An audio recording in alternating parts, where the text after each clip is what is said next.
যোৰহাট লোকসভা সমষ্টিৰ মাননীয় সাংসদ শ্ৰীযুত তপন কুমাৰ গগৈদেৱ আজি নাজিৰা আমোলাপট্টি নামঘৰলৈ আহিছে আৰু তেখেতক আদৰিবৰ বাবে নাজিৰাবাসী ৰাইজৰ সহযোগত আজি এই আদৰণি অনুষ্ঠানভাগ অনুষ্ঠিত কৰা হৈছে। এতিয়া খন্তেক সময় পিছতে তেখেত আহি পিনি আমাৰ নাজিৰা নামঘৰ প্ৰাংগণত উপস্থিত হ'বহি। ইতিমধ্যে যোৰহাট লোকসভা সমষ্টিৰ সাংসদ মাননীয় শ্ৰীযুত তপন কুমাৰ গগৈদেৱ আহি উপস্থিত হৈছেহি আৰু ইফালে নাজিৰাবাসী ৰাইজ অধিক আগ্ৰহেৰে তেখেতক আদৰিবলৈ এয়া প্ৰস্তুত হৈছে।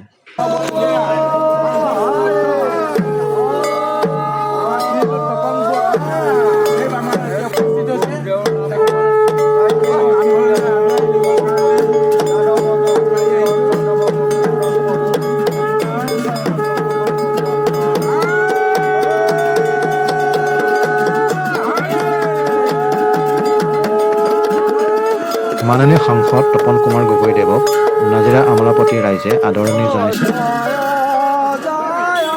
ভকত বৈষ্ণৱসকলে ফুল তাল আৰু শংখৰে তেখেতক আদৰণি জনাইছে। এতিয়া লাহে লাহে আমোলাপট্টি বৰনামঘৰলৈ তেখেতক আগবঢ়াই লৈ গৈছে।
ইতিমধ্যে তপন কুমাৰ গগৈদেৱক নাজিৰাবাসী ৰাইজে আদৰি আনি নামঘৰ প্ৰাংগণত প্ৰায় উপস্থিত হ'বলৈ হৈছে।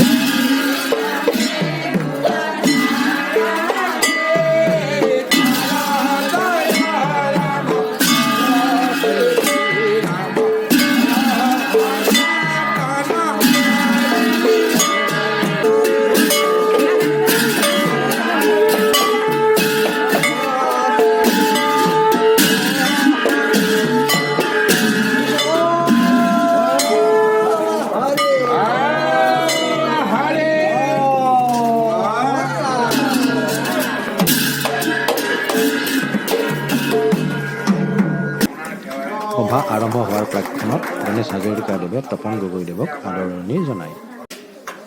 সমূহ ৰাইজৰ উপস্থিতিত সাংসদ তপন কুমাৰ গগৈদেৱৰ চমু দুআষাৰ। আজি আপোনালোকৰ এইটো কি পুঁজি আৰু কিমানটা নামঘৰ আদি হেৰি কৰিলে? আজি নাজিৰা সমষ্টিৰ ভিতৰত প্ৰায় 10টা অনুষ্ঠানত আমি আগবাঢ়ি কৰিবৰ কাৰণে ব্যৱস্থা গ্ৰহণ কৰিছিলোঁ। সাংসদ এলেকা উন্নয়ন পুঁজিৰ পৰা নামঘৰ উন্নয়নৰ কাৰণে আৰু স্কুলৰ ক্লাছৰুম নিৰ্মাণৰ কাৰণে কিছু পুঁজি ধাৰ্য কৰিছিলোঁ আৰু সেই পুঁজিখিনি আজি মুকলি কৰি দিয়া হৈছে আৰু ৰাইজৰ আশীৰ্বাদ লৈ আজি তেওঁলোকে যিখিনি কামৰ শুভাৰম্ভ কৰিছে তাত আমি উপস্থিত থাকিলোঁ। মই আশা ৰাখিছোঁ যে আমি যিখিনি নামঘৰত শুভাৰম্ভ কৰিছোঁ আধ্যাত্মিক চিন্তা চৰ্চাৰে তেওঁলোকে নতুন প্ৰজন্মক আগবঢ়াই লৈ যাবৰ কাৰণে সমাজখনক সুস্থিৰ কৰি ৰাখিবৰ কাৰণে সদায় প্ৰয়াস অব্যাহত ৰাখিছে। সেইকাৰণে এই নামঘৰবিলাক আমি আচলতে ভালকৈ নিৰ্মাণ কৰাটো বা ৰখাটো আমাৰ প্ৰত্যেকৰ দায়িত্ব আৰু কৰ্তব্য। আৰু সেইকাৰণে এইখিনি আমাৰ এলেকা উন্নয়ন পুঁজিৰ পৰা আমি কৰিবৰ কাৰণে ব্যৱস্থা গ্ৰহণ কৰিছিলোঁ আৰু কৰি আহিছোঁ। কিমানটা নামঘৰ আজি কৰা? আজি প্ৰায় আমাৰ নামঘৰ আৰু স্কুলক লগাই 10টা। নাজিয়া সমষ্টি এই আঁচনিখনে অন্য অসম দেখোন আঁচনি নহয়, এইটো মোৰ সাংসদ এলেকা উন্নয়ন পুঁজি।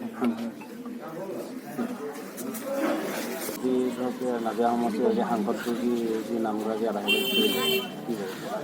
ভাল লাগিছে। যাক ভাষাৰে আজি আমি প্ৰকাশ কৰিব নোৱাৰোঁ। ইয়াৰ আগতে আমাৰ ছমাহৰ আগতে আমাৰ ইয়ালৈ অসম দৰ্শন আঁচনিৰ 2.5 লাখ টকা আমি মণিকোট নিৰ্মাণৰ কাৰণে আমি পাইছোঁ।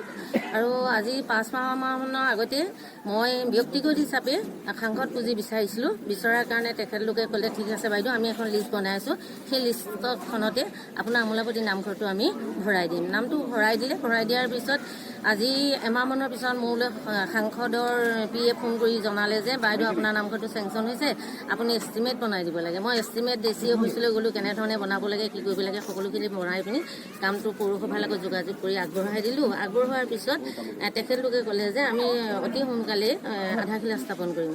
সেয়েহে আজি এই দিনটো ঘোষণা হ'ল আৰু এই দিনটোতে তেখেতলোক আহি আমাৰ পবিত্ৰ নামঘৰত সকলো ভকত বৈষ্ণৱ গোটৰ উপস্থিতিত তেওঁ আধাৰশিলা স্থাপন কৰিলে।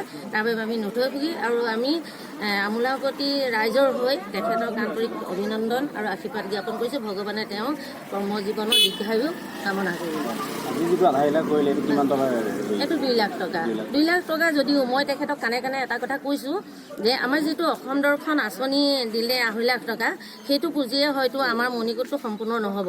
মই তেখেতক কাণে কাণে ক'লোঁ আৰু জিলা সভাপতি ময়ূৰ বৰগোহাঁইকো ক'লোঁ, যিটো 2.5 লাখ টকাই আমাৰ নিৰ্মাণ কাৰ্য সম্পূৰ্ণ নহ'ব, গতিকে আপোনালোকৰ ওচৰলৈ আমি পুনৰবাৰ যাম বুলি ক'লোঁ। তেখেতলোকে ক'লে আপোনাৰ কথাটো আমি বিবেচনা কৰিম, নিশ্চয় আপোনালোকে চিন্তা কৰিবলগীয়া একো বিষয় নাই বুলি আশ্বাস দি থৈ গৈছে। তাৰ বাবে মই তেখেতলোকলৈ বহুত বহুত ধন্যবাদ জ্ঞাপন কৰিছোঁ।